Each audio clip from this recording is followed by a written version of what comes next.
po ang nagbibigay po ng inspiration. Syempre po, Hindi ko ba? Bawal ang family. bawal po yung family. Oo, bawal. Syempre si family namin. Syempre po, yung mga mahal ko sa buhay. Ayan, same. Pero ako, yung mga mahal ko sa buhay na nandito ngayon. Ayan, so sila. Sila po yung lahat. Ayan, sila po yung naging inspirasyon. Sila po yung naging inspirasyon ko sa love story ko. Good answer. Base dun sa inspirasyon mo, Sorry po, ano ba yan? may mga naging kanta ka na ba na nasulat mo or na gawa mo dahil sa inspirasyon? Sa ngayon po kasi nag-try pa lang po ako magsulat. Pero yung iba ko pong mga kanta ay, syempre po, andun na rin po yung inspirasyon ko. Pero, sige no. Of course, yung mga mahal ko sa buhay, yung aking inspirasyon sa mga kantang nagawa ko, nakakanta ko before. Si family. Ayun po. Si Miss Jamie naman. Inspiration ko, syempre family ko din. Syempre yung asawa ko, syempre yung anak ko na nasa Amerika, gano'n. And alam mo, isang inspiration ko talaga, cliche ito cliche. Pero world peace. Totoo. So dahil sa dami na nangyayari ngayon, kaya yung faith, hope, and love, may lyrics ako doon sa about the war. Ayun, dahil kasi talagang ayokong ma-experience na o magtuloy-tuloy yung mga gerang nangyayari ngayon. Yun. So, yun ang isa sa mga inspiration ko. World peace talaga. Gusto ko talaga maging peaceful ang buong mundo. Yun. At sa kapanong pa rin din yung kanta mo po ninyo na Heal Our Land. Yes, yung heal our land, mga ganon. Yeah. So, talagang kailangan mag-heal ng buong mundo. Thank you. Yes, next naman, Francine. Bawal? Anong bawal na?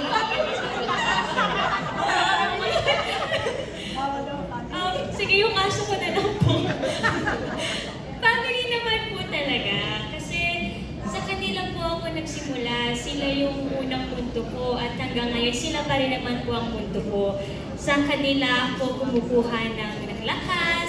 Sila yung nag-i-inspire and motivate sa akin. And syempre, ngayon po yung mga nagiging kaibigan ko, yung mga nag-guide na rin po sa akin bukod sa family ko. And yun po, I would say sila yung nag-i-inspire sa akin everyday sa lahat ng ginagawa ko. Pinapatanong ni Tito Aaron kung naging inspirasyon mo din ba si Seth? Opo.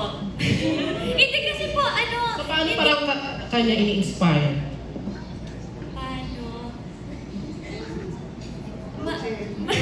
Ito naman? Bakit po booking si Kasi- Angela? Hindi po, na-inspire niya po ako in a way na hindi niya kailangang sabihin, hindi niya kailangang ipakita kasi natural kong nakukuha yung inspiration na yun sa kanya. Especially pag nagtatrabaho po kami. Yun po. Thank you. Kay Angela naman, ang ganda-ganda ng kanta niya, Akong Muna. Ano po? Pero ano naman talaga, pinakauna naman po talaga sa aming lahat or sa kahit sino, ang pinaka-inspirasyon naman talaga is yung pamilya ng bawat isa. And yung mga taong nagpapahalaga sa'yo, nagbibigay halaga sa'yo, yung mga sumusuporta po sa akin, sa amin, lalo na yung mga taong yung from strangers, naging supporters mo. Sila talaga yung foundation din, isa sa foundation kung bakit nandito po kami ngayon, nasa harapan nyo. Kaya, isa sila sa mga reasons kung bakit inspired po ako na gawin yung passion ko at mas i-improve pa yung sarili ko. Hindi lang sa craft ko, kundi pati sa pati po personality ko. Ayun. Congratulations kasi inspirasyon din kayo ng nakakarami dahil sa mga musical ninyo. Thank you po. Ito yun, no? Okay, thank you, Biggs. We have a question from Jeffrey Perdon of Kapamilya Online World. Good afternoon po. Congratulations po to the Hi, people Jeffrey. behind Inspire Music. Question for Francine. Since nagkaroon ka na ng music dito sa Inspire Music, can we look forward to more music from you?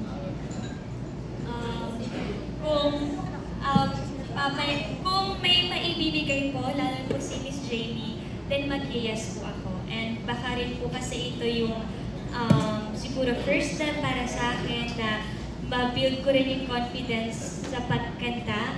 And baka ito rin po yung way para matuto ako sa kumanta. Pero as of now, ito lang po talaga na feel, hope, and love sa Inspire Music. But kung may susunod pa po, abangan. Yun po.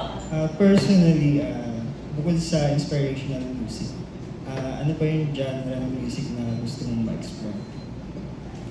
Yung matataas po, kasi yun po talaga yung Sample. Ay, joke lang. Kahit ano naman po, kasi naniniwala naman po ako na ang lahat ng bagay natututunan. Basta binibigay yung puso. Yun po. Congratulations. Thank you. Thank you. We are down to our last question bago tayo mag-raffle. Okay, our killer question will come from Chris Lopez of OneMusic.ph. Chris Ramos from One Music page.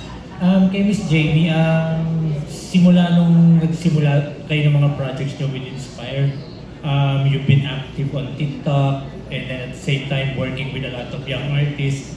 So ano po yung pakiramdam for you na you get to like interact with a different artists and different audience?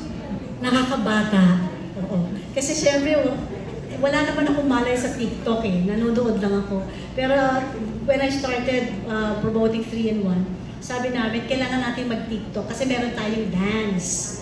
Kaya masaya ako kasi talaga nakakabata kasi natututunan mo yung mga yung mga bagong mga social media na hindi ko naman dati, hindi ako active dati.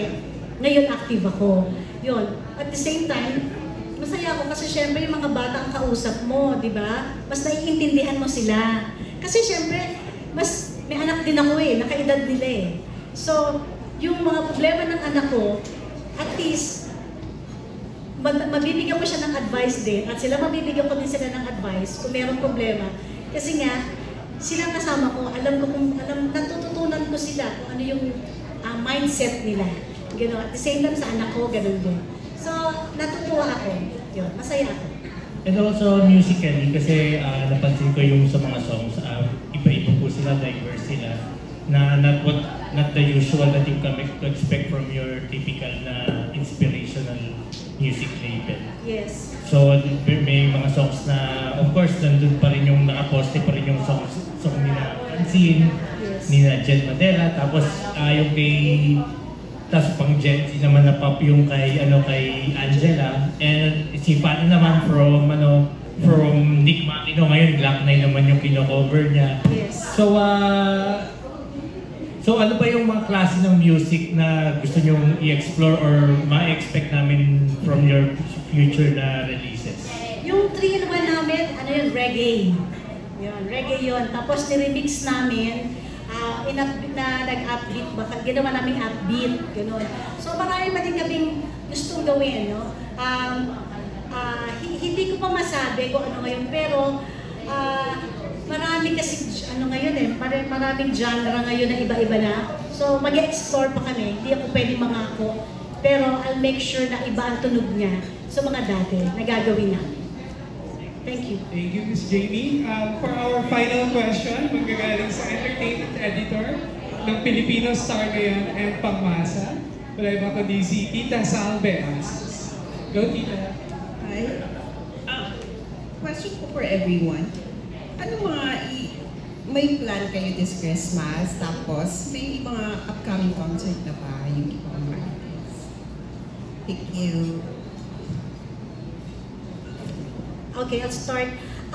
Syempre yung plan namin for Christmas, of course, after ng launching ng Inspire, i-release namin susunod yung Love Story, ni Fana.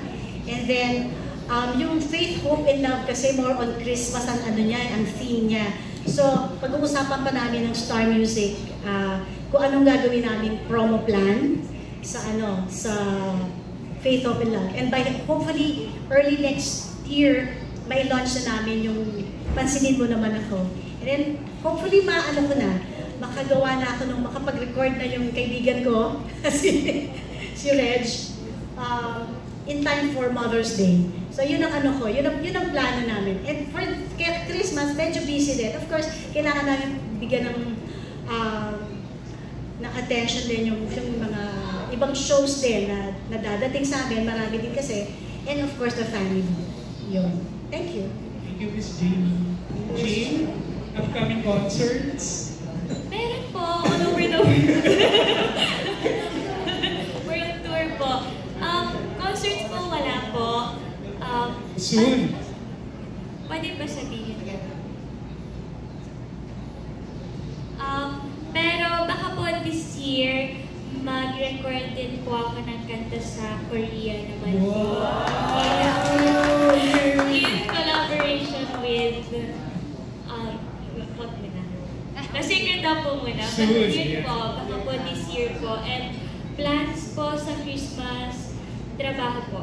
May work po kami ng Christmas. Yun po. Baka po mag-early celebration po kami ng Pasko kasi ito po yung first time na hindi kami kumpleto sa araw mismo ng Pasko eh. So baka po agahan na lang namin. But yun po. Congrats, Jean.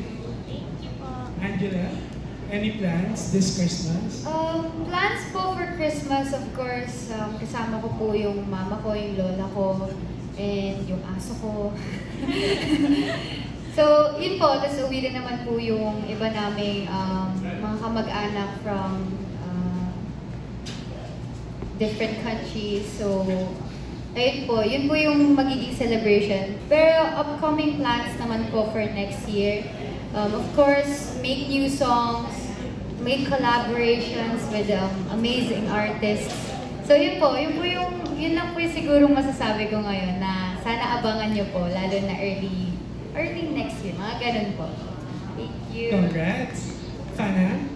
Ako naman po, yung usual family bonding po namin, simple lang po kasi kami pag tuwing Christmas. And sama-sama po kami. And for next year naman po, yung upcoming plans, more music will come next year po. Ayun po. Thank you po. And Fabio, anong gusto mong matanggap this Christmas? Anong present yung gusto mong matanggap? I want Hot Wheels. Hot Wheels! Sige, Sir Roxy ang bahala niya. Okay, back to you, DJ Jai. Maraming salamat, Sir Aaron. Ayan, at syempre, bago natin idiretso sa ating raffle ngayong hapong ito, Miss Jamie and everybody, promote nyo na yung mga songs ninyo, lalo na yung mga naka-release na, and of course, yung mga dapat nilang abangan para makapag-stream na rin sila sa mga available music natin under Inspire Music, sa Spotify, at sa iba pang digital streaming platforms. Let's start with Fana. Ayun po, once again po, maraming salamat po sa ating friends, maraming salamat po sa oras ninyo. And of course, maraming salamat po for streaming. Ayan, available na po yung Love Story ko in all digital music streaming platforms. And stream nyo na po yan. And of course, 3-in-1. Of course, Ms. Jamie Rivera, Fabio, and Imogen. Stream nyo na rin po yan, available na rin po yan sa in all digital music streaming platforms. Ay, maraming salamat po, and yeah. What do you want to say? Spotify, iTunes, Apple Music, Deezer, Star Music, YouTube channel. Thank you, Fana and Fabio. Maraming salamat. Angela. Ayun po, once again, thank you first of all sa lahat po ng nandito ngayon, sa lahat ng press, lahat ng media, sa bumubuo po ng Inspire Music, to Miss Jamie, and to everyone, to ABS-CBN Music, to Sir Roxy, Likigan, and everyone po. Yes, please do stream my newest single, Alas Jess. It's under Star Music and sana po magustuhan nyo. It just released last November 10. So ika-10 ng Nobyembre.